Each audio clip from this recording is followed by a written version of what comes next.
Hi, friends. Listen, I miss you all. This is just not the same without you. It's just not as much fun.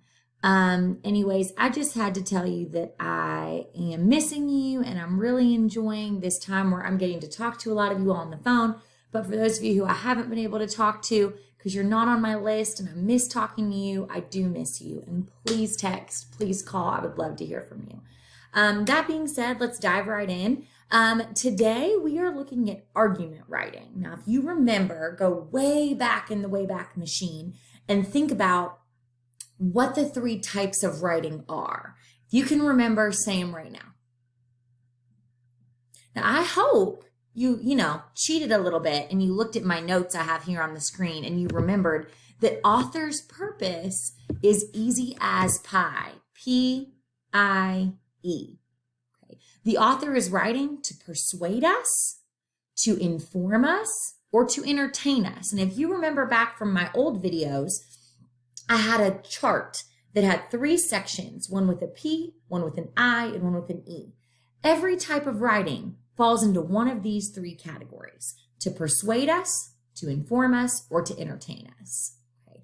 Now, when we're looking at argument writing, we're going to focus only on argument writing today and see if we can figure out what our author is trying to argue. They're persuading us about something. And as the reader, we're trying to figure out, what is the author trying to convince us of? What do they want us to do? Now, one quick example I can give you that's a real life example comes from our grocery list. And I'm going to show you my grocery list real quick, let you see it, and you can decide what you think Mr. Jansen is trying to convince me of. Hold on one sec. Now, I've just pulled this grocery list off of our fridge. This lives on our fridge. I add to it, Mr. Jansen adds to it. Anytime something runs out in the fridge and we need it, when I go to the store this week, we write it on this list. Now, I'm going to put this list up really close to the camera. Bear with me for a minute.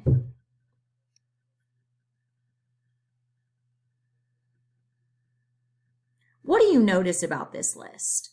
Because what I notice is that there's one item listed multiple times. Milk. Now, Miss Jansen doesn't drink a lot of milk, so she forgets to buy milk at the store quite frequently. And Mr. Jansen, this is his handwriting, has written milk on the list 3 times. Mr. Jansen is very smart. He didn't write milk on the list 3 times because he was forgetful or because we ran out of milk 3 times. No, we only ran out of milk 1 time. But it may be mentioned that past few times, Miss Jansen has forgotten to get milk. So he wrote it 3 times to convince me that we really needed it, to inform me that we really didn't have it, but mainly just to continue to persuade me to buy it because he wants me to remember. He repeats it. Get the milk, get the milk, get the milk. Now, argument writing is repetitive, but more importantly, it uses something called a claim to convince us of something. The author may introduce their writing with something like, "Let it be known that," and name some sort of fact. But inevitably, without fail, in argument writing, early on, usually in the first paragraph, there's some sort of claim or something the author is trying desperately to convince us to agree with him or her about. And that's what he's going to write the entire argument piece about as you continue reading. Most of the information you need about what the topic is and what the author is trying to persuade you regarding can be found in that first paragraph. Take a moment and glance at the notes I've put in front of you. Get a piece of paper. Write down that the first thing we need to figure out is, what is the author wanting to persuade us? What is the author wanting us to agree with him or her about? That's what we must determine. And a little pro tip I wrote down for you is that if you focus on the first paragraph of the text, if we're looking for information about what the author may be trying to convince us of, we can figure out what his claim is, what his opinion is that he's wanting to convince us to agree with him about. Let's go ahead and take a look at an example we can find on iExcel. You're going to open up iExcel and go to Tracing an Argument, which is in Literature, G3, reading strategies, at the very top of your literacy page. The code is 5LX. All right, we're back. Now, I've pulled up iExcel. I've put away my notes.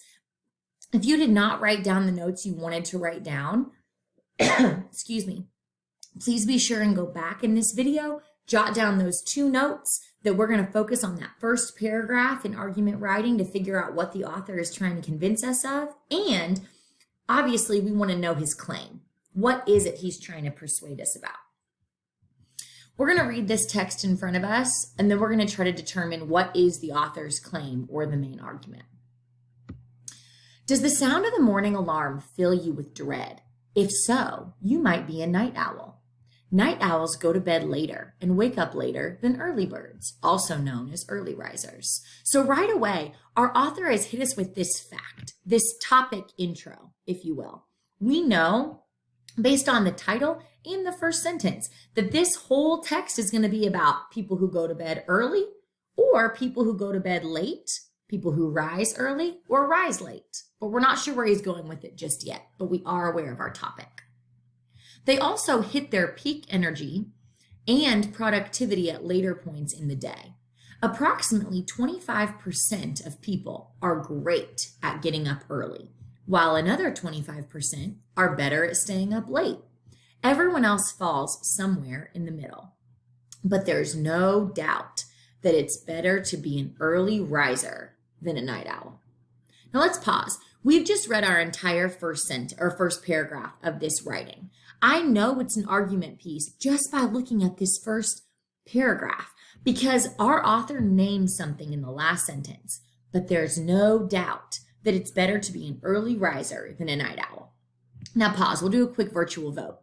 If you're sitting there watching this video and you read this and you disagree, be like, hello, yeah, I disagree. It is not better to get up early than to stay up late. I like to stay up late. Notice how Miss Jansen didn't put her hand up? That's because I am an early riser, y'all. You know this. Me and Mr. Johnson like to get to school early. We like to leave early, right on time, and go home and get our work done, go to bed. I cannot stay up late anymore, you guys. Miss Jansen's old. It's not going to happen. But I go to bed earlier so I can get up earlier. I'm an early to bed and an early riser. So I'm agreeing with this statement. This is an opinion. There's no doubt that it's better to be an early riser than a night owl. But our author, he thinks that, I think that, but you might not think that. You may be over there going, Miss Jansen, I'm going to go to bed at 3 a.m. I'm going to get up at 12:30. And I think you're crazy, but I think it's awesome that works for you. Does not work for Miss Jansen. Okay? So this is his claim. This is what he's going to spend the entire rest of his writing trying to convince us about, this one statement. And it's set apart by these 2 words. There's no doubt. As a reader, I can read that statement and think, well, I have a doubt. I don't agree with that. So clearly, this is the statement. He's going to work the entire rest of the text. 1, 2, 3, 4, 5 more paragraphs of writing he's giving us, trying to convince us that it is better to go to bed earlier and get up earlier than to go to bed later and get up later. Okay? And I see that from this last sentence in the first paragraph. Let's look down at our answer options. It says, what is the author's main claim or argument? There are just as many benefits to being a night owl as an early riser. I look at this first sentence in my first paragraph, and he says there is no doubt that one is better than the other. That means that cannot be correct. Second option, it is better to be an early riser than a night owl. That's definitely something he's saying here. I think B could be it, but let's look at C just in case. It's important to change how society perceives night owls. That may be true, but that's not what he's spending the entirety of his text trying to convince us of. B, it's clearly our answer.